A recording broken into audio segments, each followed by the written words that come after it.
I used to be an attorney. One of the last cases, I was trying to help this lady get custody of her kids from her ex-husband. And after we met, she said, "I like you so much better than my last attorney. He just wanted my money, that Jew." I'm Jewish. I didn't say it out loud, though, because I really wanted her money.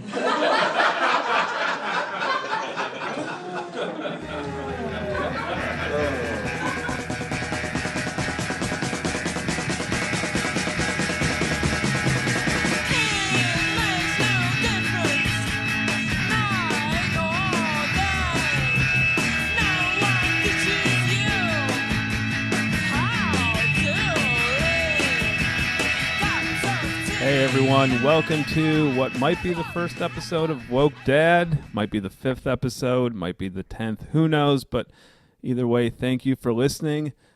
I am here today with my good friend and comedian, Brad Hagen. Brad, let's get right into it. Say hello to everyone. Oh, hello everyone. Good to be here. Thanks, Dean. Yeah, sure. I didn't bring you in too quick, did I? No, not at all. Okay. This is your podcast. Bring me in whenever you want. So, right now, Brad, I don't mean to brag, but I'm approaching about 30,000 strong.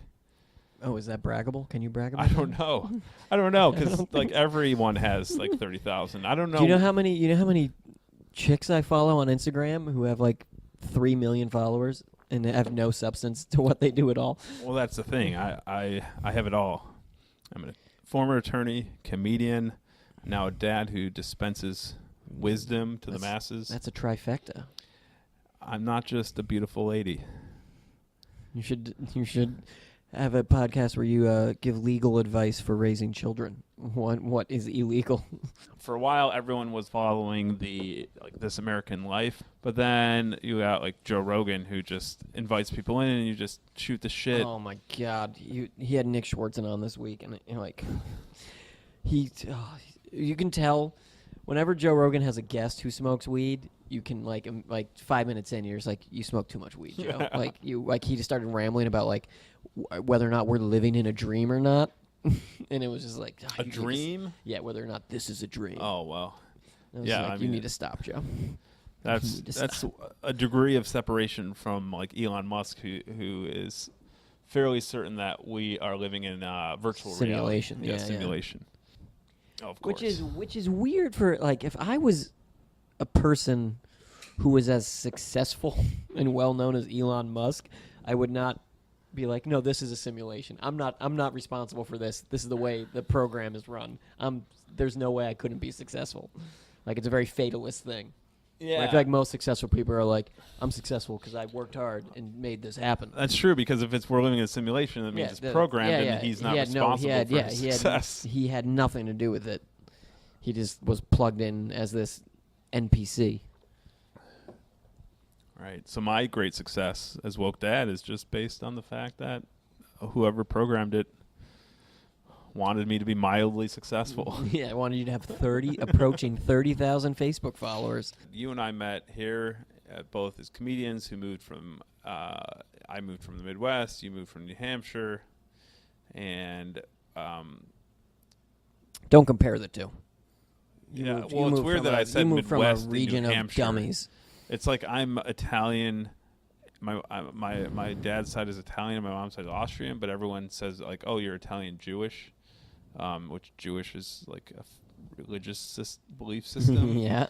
Well, it's also a ethnic people. You are Jewish as right. Your ancestry. People inbreeding is what I think is another way of putting it. Yeah.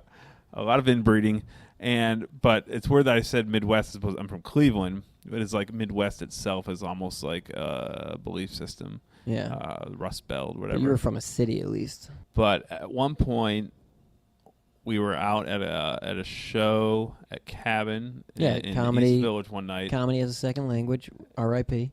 Yeah, and I was there with my wife, and her friend was there, and we introduced the two of you, not even thinking that there was some sort of potential for romance. You're from New Hampshire. She was from Oregon, Northwest. Oregon, Eugene, Oregon, where the Oregon Ducks are from. But she she was kind of this voluptuous Italian gal who had actually dated professional hockey and like NFL players. And I'm like, I did not know that. yeah, I probably didn't tell you that. Yeah, that's hilarious. And I'm like, hey, this is Brad. He's from New Hampshire. He's like 5'6". He's not 135 pounds at my best. He's funny, but he's tiny. And we hit it off. And you guys that night it was crazy. It was essentially like there's this like bubble around the two of you, and everything else disappeared. And that was an awesome night. I went home so happy about that. Yeah, and like Michelle and I went home and I'm like, I can't believe like they just really hit it off. And so the two of you started dating again, like against all odds. We didn't anticipate this, and so you guys dated for a period of time. Can we assign a fake? And since we don't want to say her name, can we just assign a fake name? Sure. You got Lisa. Okay, Lisa. Probably not anywhere close to her real name. Nope. That's why it works. So you and Lisa started dating. Yeah. And so, if I may, let me just give kind of the outline of what happened after that from my perspective, and then you can tell your story. Sure. So from my perspective, the two of you were hot and heavy for like about 6 months or so. You dated, you hooked up, you continued dating, and the two of you were getting along. But then at some point, I heard that the two of you were no longer dating. You kind of broke up. Next thing I knew, she was pregnant. And oh, man, you just fast-forwarded through so much. Yeah, I did. So this is my perspective. Okay, yeah. You guys broke up, and then she was pregnant, and you were the dad. That's all, and that you guys, and that she determined that because of the date of conception that was established by the doctor, she's like, well, I was hanging out with my ex-boyfriend, we hooked up. It's this guy, Brad from New Hampshire. That's what she said to the doctor. It's this guy, Brad from New Hampshire. He's like, oh, good, he's from New Hampshire. Yeah. I heard they're hard Scrabble people up there. He'll be fine. And so she waited. She didn't tell you right away. She decided, again, you guys were no longer dating. It was a hookup. After you'd broken up, she was pursuing a degree in like Ph.D. program. Ph.D. program. And Ph.D. programs require all of your attention, and so do newborn babies. Yep. And so it presents a conflict. And so she ended up, though, going back and forth, and she decided she was going to have the kid, at which point she contacted you to tell you that you had sired her baby. And then... Did you say sired before it's born? I feel like sired is after it's born. Oh, I don't know. I think like sired is just the like I have conception. no idea. Maybe. I don't know. I was just trying to add some flavor. Or did they say sired for horses? I don't know. But yeah, when I'm not talking, important. I feel like I'm trying to just add some like flavor, some different language. Gotcha. I could have just said impregnated her. Yeah, that also. Yeah, that's a more. It's not as flowery. Your sperm tickled her egg, and one of them got in. All right. And so, but eventually, so anyways, she contacted you after she had wrestled with the issue of whether or not she wanted it, and she did, and she's like, hey, I'm having this baby, and you're the dad, and you were a 20-something-year-old aspiring comedian from New Hampshire. Dog walker, enjoys marijuana occasionally. By occasionally, every day. Every day. And you were not ready to kind of give up on that pursuit, which is also kind of like something you have to commit to. 110%. And so your initial response, again, I'm going to let you I'll fill you in. Give your side of the story. But my side of the story is your initial response was you emailed her at least once, maybe more than once, articles about how the world is overpopulated and that it's essentially amoral to have kids in a world where climate change is going to make life intolerable. Now I have to look at my emails. I don't remember. I don't think I've ever emailed Lisa in my life. I'll check though. I don't know. I don't know why Lisa would make this or it might be up. in a text. Who knows? Yeah, maybe it was just All right. again. Let me know when I can tell my story. Yeah.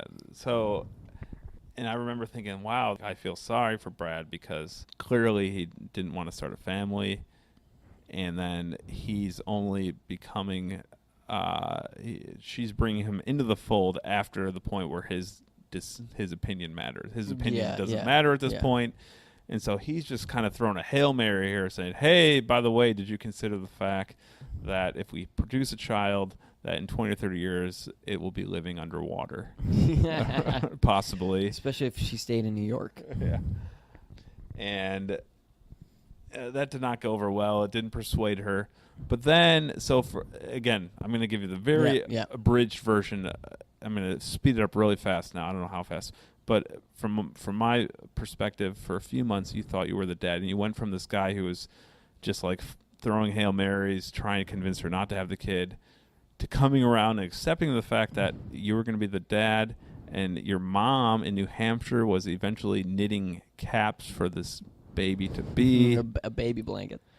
But then, like a month or so later, or so let's say 3 months after you found out that you might be that you were the dad, she found out that through a midwife that this baby actually was conceived a month earlier than originally predicted, which took you out of the running as the dad. And just to confirm, they did an in vitro paternity test. In utero, yeah. In utero. And it turns out, hey, you're not the dad. Yeah. Brad from New Hampshire is not the dad. No, this baby is half Chinese. This baby is half Chinese. The dad is an attorney and the product of a one-night stand. No judgment here. It's not Brad. Yeah. That part was right. So, for how long did you think that you were a dad? Or that you were going to be a dad? 2.5 months. Okay, so, like, again, as far as I know, she told you around 3 months. So, between... Yeah, she was months, right. Yeah, she was like at 12 weeks when she told me. So, from about 3 to 6 months, you thought you were going to be a dad. Mm-hmm. And you didn't want to be a dad. No, not at first. No. Right. Hell no. But you don't remember sending articles about overpopulation? I don't remember that at all. I remember, like... You do giving I remember giving her like a pitch because when she first. All right, we got to go all the way back.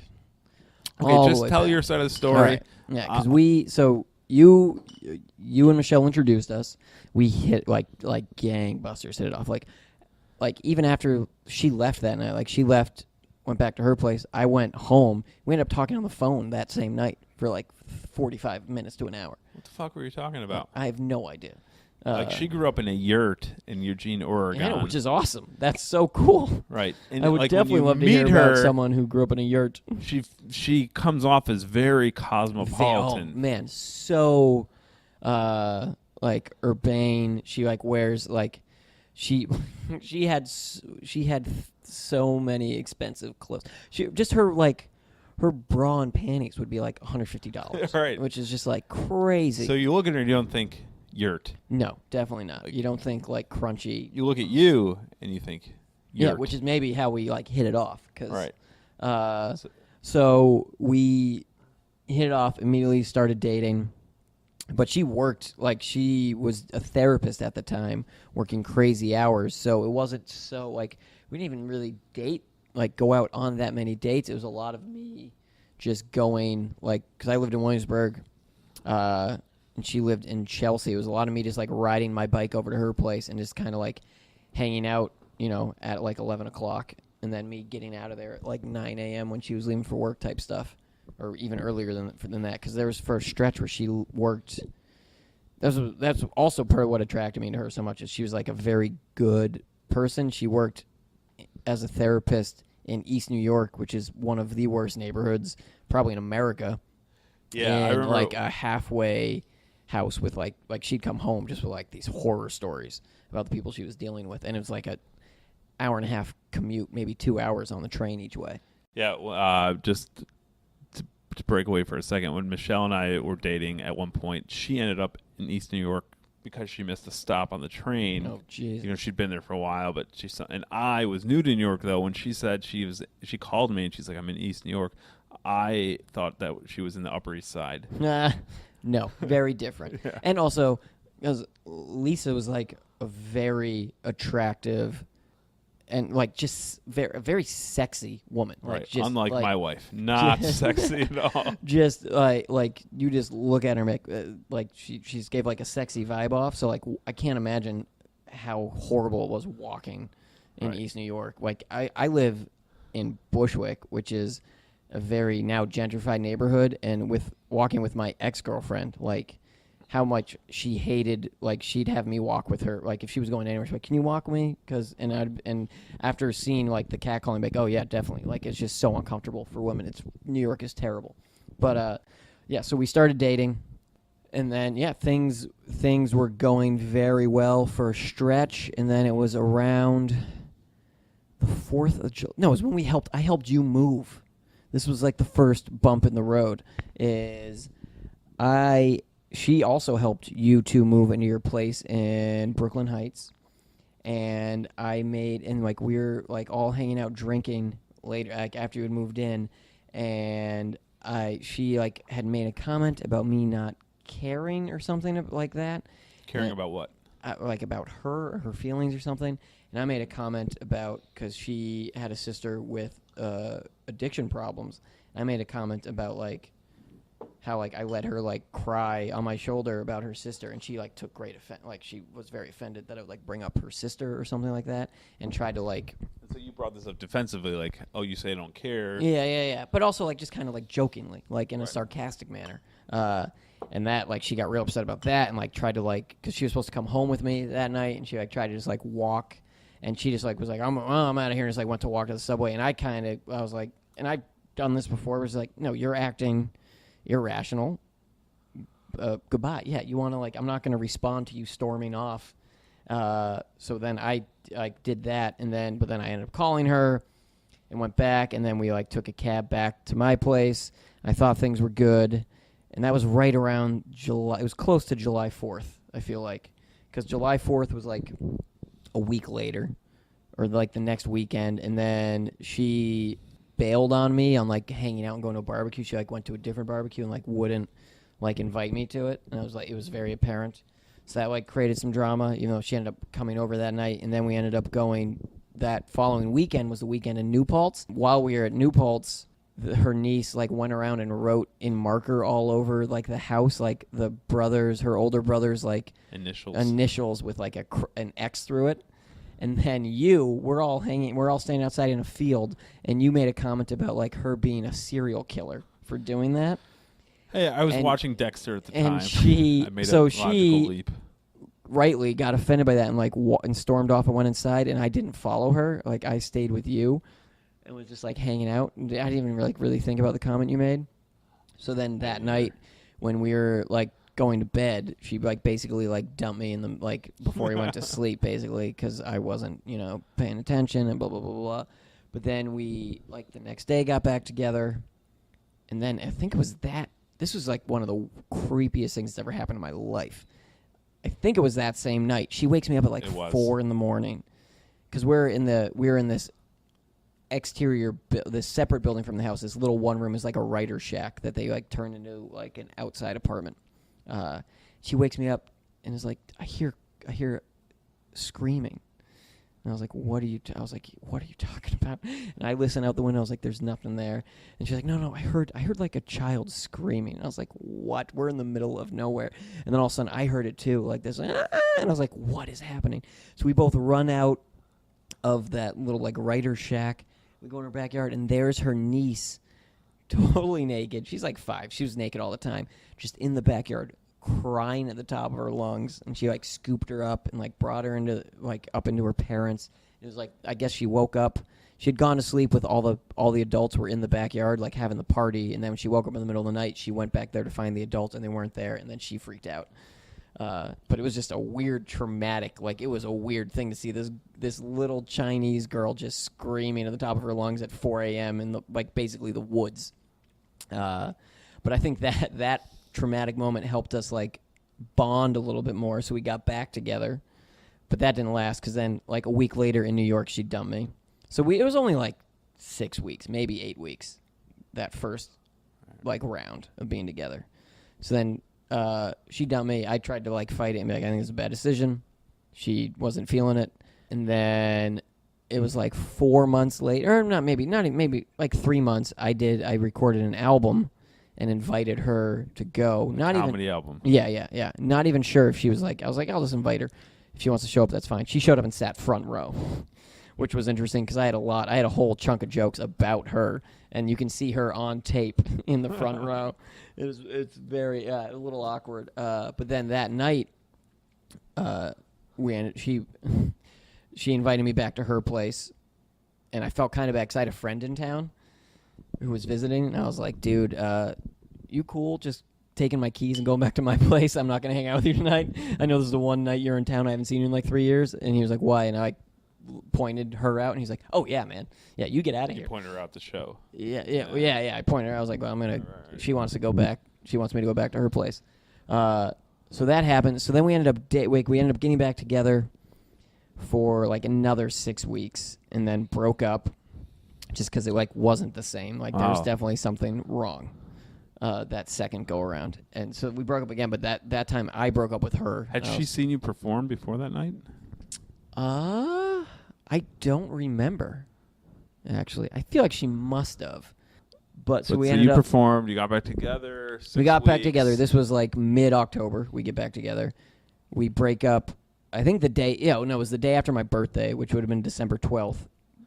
Mostly because we didn't hook up on my birthday. Like, she hung out with me that night. So she went to a comedy show that night. We hung out, and then she was like, "Oh no, you're too drunk." And I was like, "What do you mean I'm too drunk? We're dating. It's my birthday. How am I too drunk to have sex right now?" And not like too drunk to perform. She was like, "No, you're too drunk for me to have sex with you," and went home. You're too drunk to consent. Yeah, is that where you were? Yeah, like, and I was like, "What do you?" You're progressive. Yeah, like no, I don't need to. You don't need me to sign off on this. I've signed off on this several times. So that's mid-December. We break up. No more talking. And then I'm on my way back to New York. New Year's Day, I went upstate to Vermont for a New Year's Eve party, and she texts about hanging out, and I was like, "Oh, all right," like just thinking. Like hang out, like booty call type thing. Like, hey, when you're back in the city, like you should come over. And I was like very excited. I show up like 2 days later. I go over to her place, and she's just crying. As soon as I open the door, she's just bawling. And I was like, what is happening? She told me she was pregnant, and my stomach hit the floor. And I was like, oh, what? Oh, man, you just threw me for a twist because I was thinking this was when you guys hooked up. But this is when... No, yeah, this was pregnant. Yeah. We didn't. Yeah, this is. I showed up and she's like, "I'm pregnant. It's yours." And I was like, "What?"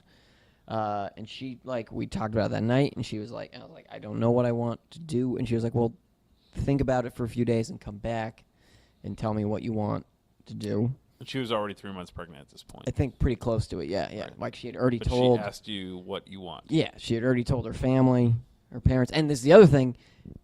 She thought she couldn't get pregnant.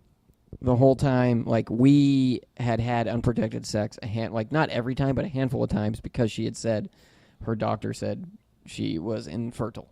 Okay. For any, whatever reason. Yeah, she never gave a reason, but she thought she could not get pregnant. And so you did not pull out or no, use a condom? Yeah, obviously not, because then I would not have thought I was the dad. So... She was like, yeah, I mean, think about it. Figure out what you want. I went home and immediately poured myself a big, tall glass of whiskey. I remember my roommate being mad, a good friend of mine, he was like, she's like, because he wants a family really bad. He's married and trying to get pregnant right now, and it's not working. Yeah, and he was just like, really, son of a bitch. Like, I want a family. You don't. And this happened. And I was like, yeah, I don't want a family. I don't want to be a dad. And I've been...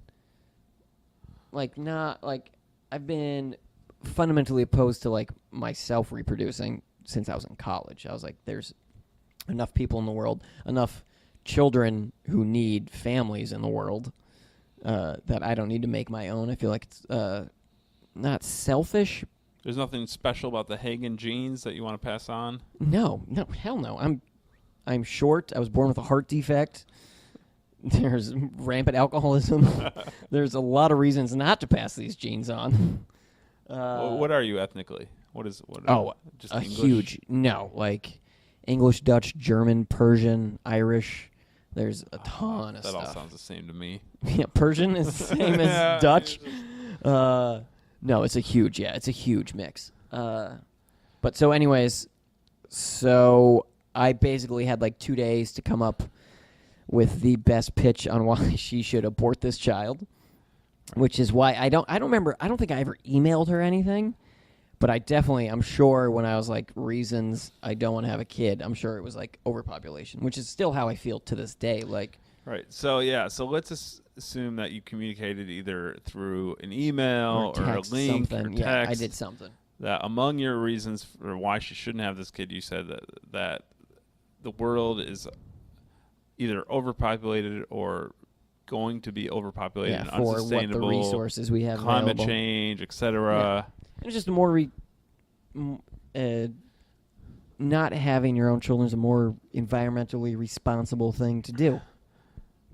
Which makes me think of, did you remember The Onion did a video about Prius coming out with a car that killed its owners? That sounds, yeah. It's called the Prius solution. That's a good way to do it. Yeah, we get rid of those people. It reduces its owner's carbon footprint to zero by killing its owner. Yeah. And so I've thought about this because I've definitely been liberal, progressive, and I definitely believe that either humans have contributed to climate change, and I'm a person who thinks even if you don't believe that humans haven't contributed to climate change, I'm someone who enjoys being outdoors, and like we all enjoy, whether or not you felt like bars should ban smoking, most people, once bars ban smoking, are like, oh my God, this is so much better. Yeah. I can breathe, I can see. I think bars should not have banned smoking. You don't? No, hold on. I think bars on their own, if they want to ban smoking, was fine. I didn't like the government stepping in and telling everyone no more smoking. But as someone who, like, I enjoy biking and you enjoy biking and someone enjoys outdoors, even if you don't believe in the science of climate change or the certainty of climate change, wouldn't you prefer to go outside and not be inhaling fumes? Yeah, not having to worry about that stuff. And in the long term, I think that's the better argument because people smoke knowing that smoking will kill them because it's not swift or certain. I remember I majored in criminal justice and I was a lawyer, and the reason why criminal justice doesn't always work is that people are only deterred if punishment is both swift and certain. So if I rob a bank and I think I can get away with it, punishment is not certain. Also, even if I get charged, there's going to be a trial, there's going to be months and months of litigation, whatever. And so people who smoke think, well, sure, maybe I might have some repercussions. I might have cancer. I might have emphysema. But who knows? Maybe I won't. But either way, it's 60 years down the line. So even with their own health, people are like, fuck it. Yeah, they can't look into the future enough. Yeah. The repercussions of climate change are too far into the future for us to actually alter our behavior. And so I think if we're ever going to actually change our behavior, it has to be something that's immediate. Catastrophic, yeah. We have to be on the edge of catastrophe. Or, again, it's like I jog outside, and I enjoy jogging without air pollution. You jog in Brooklyn, though, so you jog in terrible air pollution. Right, or I often jog inside on the treadmill, or I go to the park, Prospect Park. It's a little better. Like, I like riding my bike, but like I ride over the Williamsburg Bridge every day, and they're like I ride like there's one section where you like just look to your side and it's just a traffic jam 10 feet below it's you, terrible. And you're just like, man, this is even though I'm riding my bike, I think I might be less healthy by doing this. There was a town in Switzerland where long after the advent of cars, banned cars from entering anywhere within the municipality because they didn't like the noise or air pollution. So for like 60 years, let's say up until the 90s, cars were not allowed in this town. And then they were like, wait, we have no jobs. No one. We have no employment here. And then President Trump came in. All of our goods cost 5 times as much because they have to be brought in by cart. No, but so in the end, though, it turns out you were not the father. Oh yeah, all right. This child. All right, hold on. Yeah. But I'm intrigued though, as someone who has produced children, on this notion of I'm bringing my daughters into the world where most scientists claim that the world is going to be unlivable for my daughters in about 20 to 30 years. Yeah, I mean maybe later. Like it could be you could be dead, and it's when they have had children that they're gonna be like, oh crap, which is part of the like there was this article that like blew up a few weeks ago about how not having not just a child but another child is a second child. Is the best way to reduce your carbon impact on the world, and it's not just through what your child will do, but because they could have children. So like you think about like if you have a kid and they have a kid and they have 2 kids, like how many people that adds to the globe in 100 years. Like having a kid to other lifestyle choices like such recycling or flying or not flying. To me, one is a lifestyle choice and the other one is a biological urge. Yeah. You can't really compare the two. Man, I don't have that urge. Did you have the urge to have children? I do, because I can't. I want kids, but I can't explain why I do. Also, I think, and I really feel like this has a big impact on why I don't want to like create my own child with someone. Is my mom, and I don't know why she did this, but I'm from a big family, 6 kids, and I was in the delivery room for the 2 youngest. Like I saw my little brother come out of my mom. Like that's a very clear, brutal memory in my mind. Very traumatic. Like the last thing I want to do to a woman I love is put her through that insane hell that my mom went through. And I still like I don't know. Like my mom was very much a like teacher with her. Like everything was a learning experience. So like that, like we went to, I remember going to the hospital with my sister Naomi to like do this whole class with like other children. I'm like, you're going to have a baby brother or sister. Here's what's going to happen. And we went through the whole thing, and their whole thing was like, you're going to wait in the waiting room. And then once it's over, someone will come out, your dad will come out and be like, hey, come meet your new sister. And then after the class is over, everyone leaves, and my mom's like, "Oh no, you guys stay for a minute." And then the guy who gave the class came and talked to us. He's like, "All right, well, you're gonna do it differently. You're gonna be in the room while it's happening." And I was just like, "What? Why? Why are we doing it differently?" And then I saw it, and I was just like, "Oh, terrible." But all right, like I did not take it. Like I gave her that whole pitch. She's like, "No, I'm having this," and it was like, she shouldn't have even suggested me pitching my ideas to her because she had already told her parents at this point it was going to happen. She thought she couldn't get pregnant, and then she did, so she was very excited. It was a miracle that happened. And I went, so I was freaking out, like mostly like I can't afford to have a kid. You're an aspiring comedian. My lifestyle for this. does not fit well for having a child. You, as far as I know, at that point, you were a comedian who sustained your living on dog walking and poker dealing. Yeah, like illegal, like like underground, Russian, like not very at that poker. point, not as much poker dealing. The dog walking had done okay, and I was just like kind of sketched out by the whole poker scene in New York. But that's gonna come in at the end of this. So I went to a doctor's appointment with her, or like early on for an ultrasound. And at that ultrasound, they moved the date of conception up a week. A week. Yeah. So it was already like she had this date of conception, which would have been right when we got back together, like right after my album recording, pretty much. Then it got bumped up a week. It was my understanding that it was a midwife that. I think. Well, no, this was. Well, the thing is, it got bumped several times. So, yeah. Go on. So it got bumped at first, and I remember talking to her afterwards, being like, and I was like, "Are you sure this is my kid?" And she was like, "Yeah." And she was and I was like, "All right, like, she's sure, whatever," because I knew like.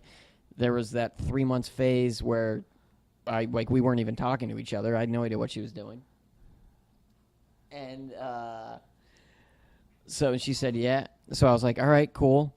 Well, not cool. Like, all right, I'll deal with it. And then I went like on a bit of a bender because like in 9 months it's like a totally different life. Yeah. Like, well, weird. Like, I went on a bit of a bender, but I was also being so frugal. I was like, man, I have to save every penny I earn now. So there's, like, no more eating out. Like, it was all, like, making dinner at home. Child support. Yeah, well, no. There was like, no, not was even there any conversation of the two of you trying to make it work at that point? Like, no, not really. It was just, she even said when I first was like, I don't know, like I don't want you to have this kid. She was like, well, you don't need to be involved at all. And I was like, well, no, if I have a child, I'm gonna be involved. Like I'm not gonna just ignore this. And so then, we went to that doctor's appointment. It got moved up. I asked, and she was like, "Oh no, it's definitely yours." And then I didn't go to the next handful of doctor's appointments. And she sent me an email about like, I want like you don't seem to be blah blah blah. Like you're not really into this. And I was like, no, I will be in like. I'll be ready when the child is here, type thing. Right. I got pugs that need walking. So at the time, you were dog walking. Yeah. Oh yeah. You didn't want to give up. You were worried about the income. You didn't want to go to all these doctor's appointments and miss out on the income. Yeah. Well, because she had a much more flexible schedule than I did. And then so it was like 2.5 months in, and we hadn't really talked in like a week, I don't think. And I went to deal. I got asked to deal this poker game, not like a shady one, like a friends, like a regular like group of friends type game, in a after hours in a children's play place in Park Slope. So we were on like the poker table was set up on those like foam puzzle piece floors. You know those things? Like yellow and blue puzzle piece. And I was like, this is so weird and crappy. Like if this got rated, this weird co-op play place would get shut down. Child porn. But I don't know. I don't think that was why they would get shut down. But so I'm dealing, and I get a text from her like, hey, I just sent you an important email. Please read it as soon as you can. And I was like, all right. And just like turned my phone off. I thought it was going to be like about another doctor's appointment she had to go to. Because she also had hypermesis. Is that what it's called? When you're like, it's like morning sickness to the extreme. She had to get hot. Like she was admitted to the hospital for a weekend. She was hospitalized. Yeah, just because like she was having a real tough time. Michelle, do you want to join in? No. Okay, we're gonna edit that out. I agree with everything you're saying. Wait. 3, 2, 1. Yeah, so she was like having a real tough time, which is like a weird conflict in my mind because I still was not like totally on board with this baby thing. So I was like, oh, how terrible would that be for her if she lost this baby? But I might be okay with that. Like weird, terrible thoughts to think.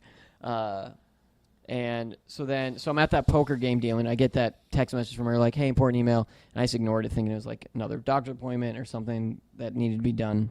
And I continue, and that was like probably at 11, maybe 10 o'clock at night. And I deal the poker game until like 2 a.m. And it finally breaks, and we're like, everyone's picking up and clearing out. And I like finally check my phone and check the email, and it's her telling me, hey, my date of conception got moved up again. And when I heard that, I realized it might not be yours, but this other dude, I did an in utero paternity test, and you're not the dad. Oh, again, she went through all these formal tests without me. I had no idea any of this was happening. No idea.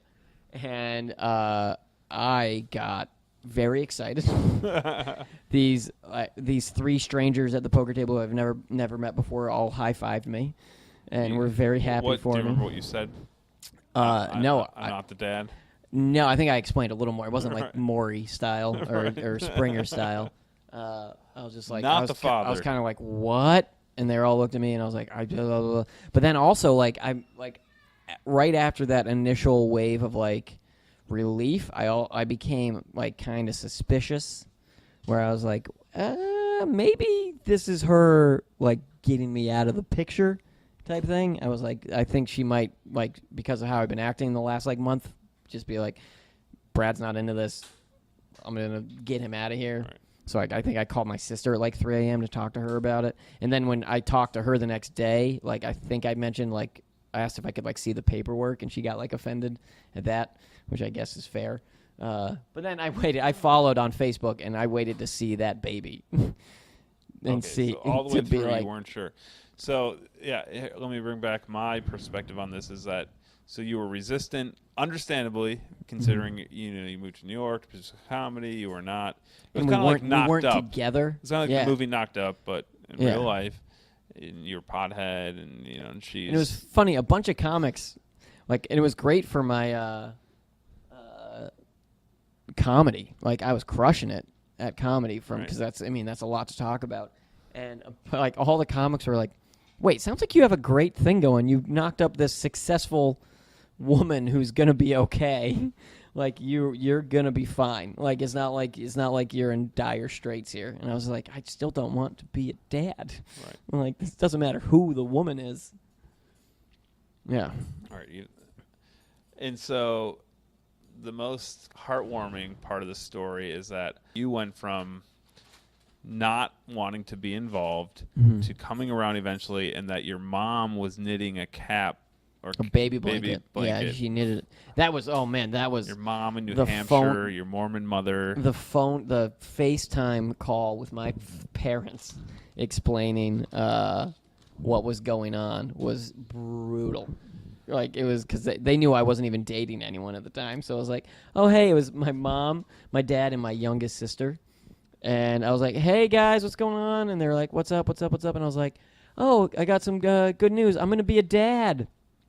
And my mom and dad both just, like, stared, like, just, like, jaw dropped, like, and then my sister, who was, like, at the time, she was probably 18, she finally was like, congratulations. And I was like, yeah, thank you. That's the one congratulations I get.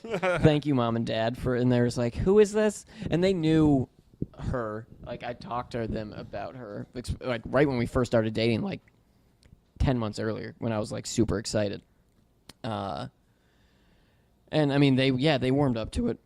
They're not as weirdly religious as a lot of parents can be about stuff, so they're like pretty open-minded to stuff. A lot of Mormon parents. Yeah. Well, I mean, just a lot of like you could have crazy like Catholic parents. It would be just as bad. But I don't know. I just for some reason when I think like Catholic, I just think of like moderate. You know, when I think of Mormon, I'm like, you're either doing it or you're not doing it. I don't know. Feel bad. I did lie to my mom and told her I mailed the baby blanket to her. I was like, yeah, she got it. It's still, your mom finished. She finished it, sent it to me, and then I found out it wasn't my kid. And I still have that freaking baby blanket. I've been packing to move this week. Why didn't you give it to her? Because at that point I would have had to mail it and all, and it was just like, and it was like at that point we weren't even talking. We hadn't communicated in months. Was there any disappointment on your part? A little, because you came around. I feel feel like I had warmed up to it. In those situations, I feel like it's even more. It's like a weird roller coaster. Yeah, because instead of just like immediately being on board, you had to come around. To it, which actually makes it. But there were other things involved. Like I had saved in that 2.5 months, I'd saved like $7,000 or something like that. So it was kind of like a weird like Monopoly, like community chest card, like paternity test in your favor. Rewarded $7,000. I was like, oh man, this is the most money I've ever had in the bank account, and I don't have to spend this on a crib. I'm gonna go to the World Series of Poker. Yeah. Oh man, I should have done that. I didn't even think about that. So, in my mind, you sent her these articles about overpopulation, and I've always wondered whether or not that. you. All right. So but I do believe in that though. I definitely think the world has enough people, and it's good. We're making babies like crazy. And it's true. My and like I consider myself and both of us actually probably like both progressives, both pretty liberal. But when it comes to like having kids, I feel like there's so many ethical issues with limiting reproduction, and that any time in the history of it doesn't go well. Yeah. In terms of the practice of eugenics, so there's different ways to limit population that you can you only let certain people. Right. Yeah. So there's just like China, one child policy, but then eugenics. Yeah. And then there's eugenics, which is the idea that only the superior. It's kind of a Darwinian based strategy where only the best genes should be put forward, and so poor, minority, lazy, dumb, which essentially just amounts to immigrants. Yeah, but in 20 years, not even like 10, 15 years with the like the CRISPR gene editing stuff they have, it's not gonna like you could take the child of two dumb people and then edit their genes so that they are smart.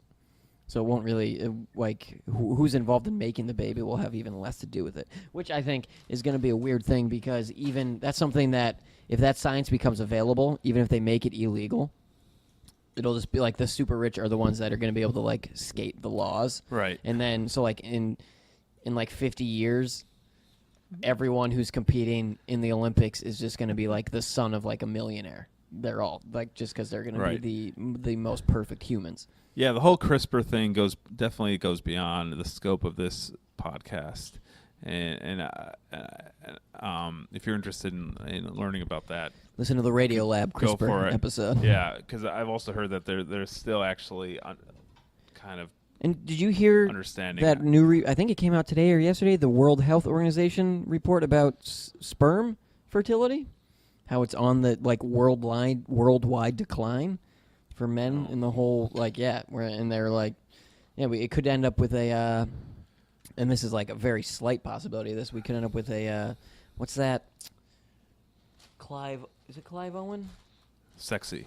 Mm-hmm. What's the movie? The movie where there's no more children being born. Oh, I love that movie, Children of Men. Yeah, great movie. Like it's like that could be the future we end up in.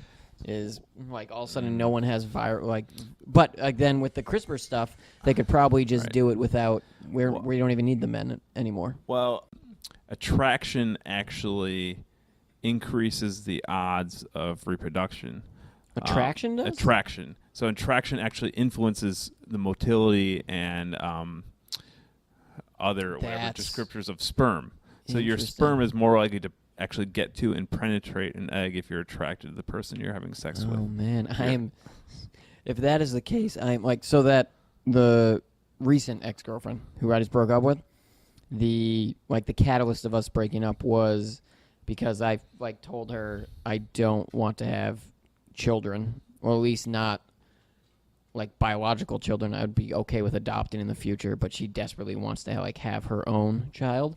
And part of the reason she broke up with me is because she thinks I am never going to be ready to have children, and her reasoning for that is we would have sex. She wasn't on the pill. We would use condoms, and I would still pull out every time. And she thought that's because I'm like crazy afraid of children, and it's like, no, I'm just responsible. I understand math, and I understand condoms aren't that reliable. Sex with condoms? Yeah. Throughout your relationship? No, she was on the at the beginning. We were using condoms. She didn't tell me she wasn't on the pill. I found out like a few weeks in, and I was kind of like, "Whoa, you should probably let a guy know." I would have been doing things differently. And then so she got on the pill. We had sex without condoms for like 2-3 years, which was I'd never done that before. I'd always had sex with pretty condoms. Good. Oh my god, it's. Now that we're broken up, I'm glad she got off the pill and we went back to condoms because I don't know what, there is no way I could get back into, the dating pool and have sex with condoms again. That would be so brutal.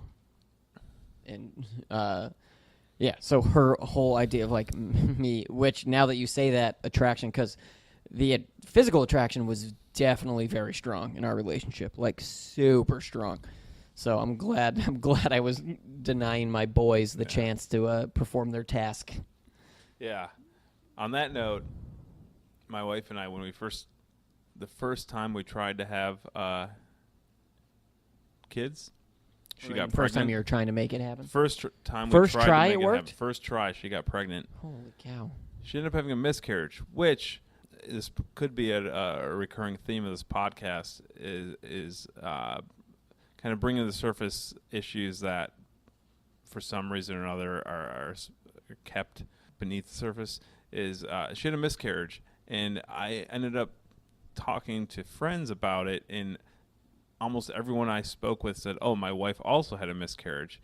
I feel like it happens a lot, and it's something that's not discussed, and women are made to suffer alone when it's something that is very normal in just a statistical sense. Stage. Yeah.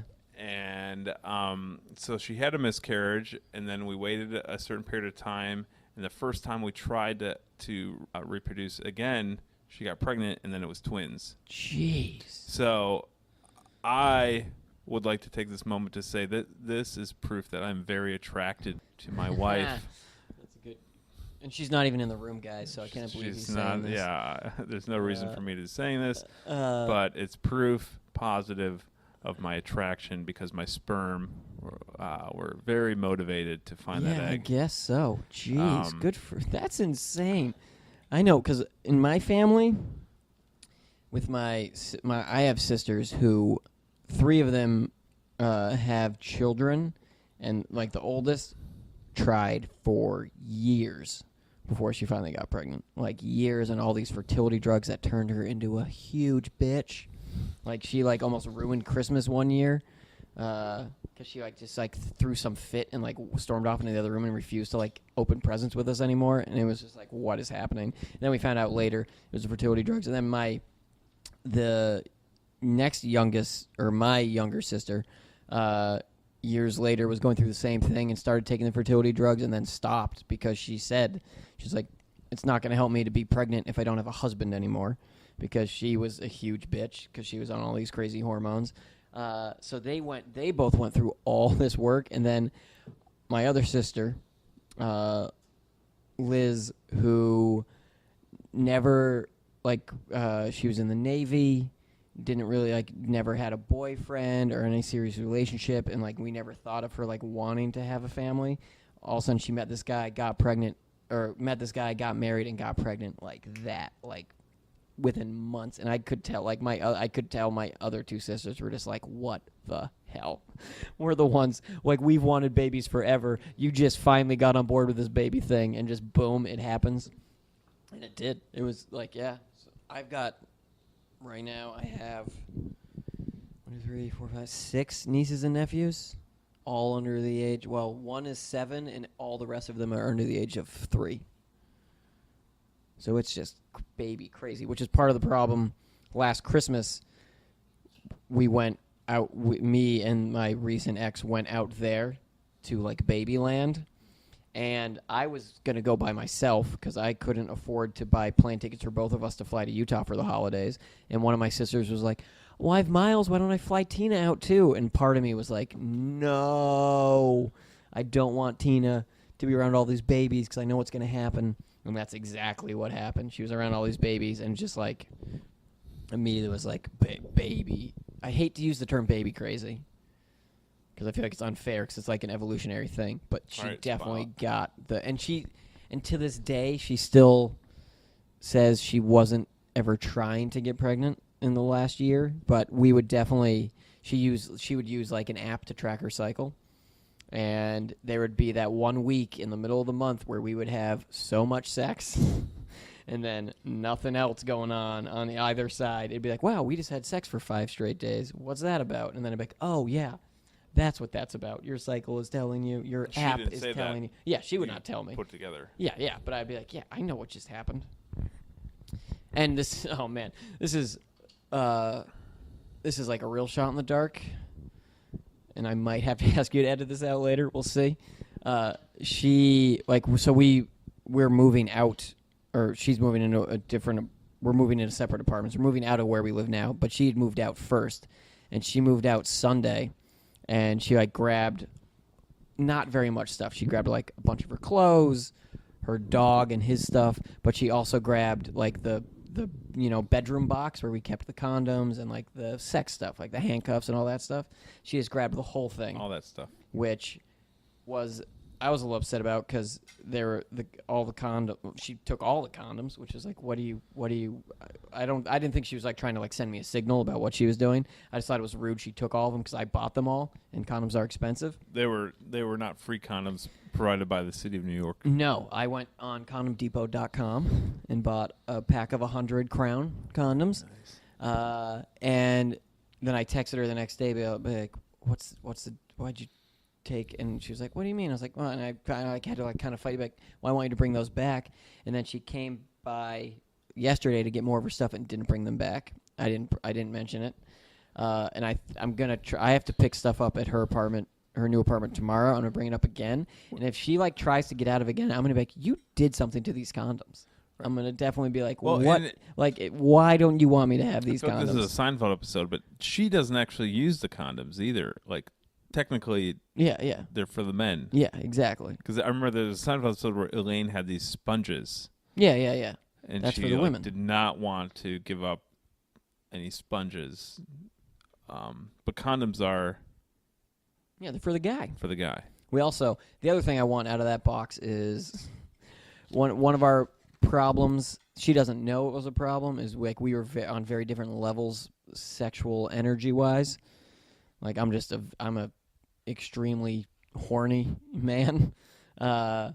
And one of the things we bought, like this is like 2 months before we broke up, we were listening to like a sex podcast on a road trip, which was very annoying because it was like 2 hours of hearing this woman suggest things to do in the bedroom and me being like, ooh, that sounds good, and then her being like, no thanks, and just denying all of them. And I was just like, why are we listening to this? I'm just jealous of the host boyfriend. Like, that's all that's happening now.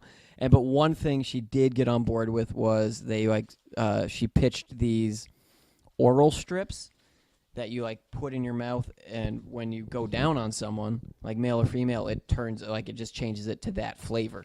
So like I bought this like 3-pack of like strawberry oral strips that are supposed to be used for oral sex. And when I bought them, we were in the car and I was buying them on my phone. I was like, look, I don't want these to be, because we had like a very short-lived bondage like session like for a few months after she read the 50 Shades of Grey books and was like, ooh, I want to try this stuff. And then we tried it and I was like, this is awesome. And then after 2 months she was like, I'm not really into it. And I was like, well, this is awesome. So that's a problem. Like, I'm really into this thing. And then and it was after I'd spent like $100 on like these crazy straps to hang her from the door and the bed and like these riding crop type stuff, and then just never used them. We bought them, got them delivered, and just they sat in a box in my room for like a year and a half, and I got so mad. So when we bought these oral strips, I was like, look, I don't want these to be another repeat of this. And then we never used one of them, and then she took them all. So I'm like, I want those back. I want those back real bad. There's no way in hell you're using these. Have we been using her real name? I can't remember. No, we have not. What's her name that we're using? No, we haven't. I've just been my recent ex. So your ex, if you're listening, please, pretty please, return. Oh, well, but by the time I'm getting those back tomorrow, I'm going to find out if those condoms have been tampered with, which will be interesting because she insists. Put them in water, like a bike tire. You put them in water to see if there's any air. No, that's the thing, because she's been very reluctant to return them. So, like, if she really and that's the other thing, like, she's not good at lying, so I'll know right away. It was an interesting, like, flashback for me, talking about all that Lisa stuff. Damn, I forgot about that. I'm pretty exhausted. I had a great thing going for a little while. You did? You had a great thing. Now your life is just one big North Korean missile. Yeah. I'm moving into a storage unit on Sunday, and then I have to couch surf for 2 weeks. My life is great. I'm going to find a way to land this one way or another. Yeah? But Brad, thank you for coming here. Thank you for having me, Dean. This was great. And it was great. And you need to get some sleep, man. Sleep. We'll see what happens. Just sleep, dude. You'll sleep in 18 years you get to sleep? Yeah, it's fine. Yeah. Alzheimer's feel is connected to lack of sleep. But that's for another podcast. Brad, thanks for coming. Thank you, sir. If you're in New York City, check out Thunderbird. And Big Darkness. Big We're on Darkness. Facebook. One is in the Village in Manhattan, the other one in Williamsburg. So yeah, no old people, no parents. Yeah, parents probably shouldn't come to Williamsburg. You're not welcome. But if you love live comedy, check it out. And thank you for listening. We'll see you next time. Boom.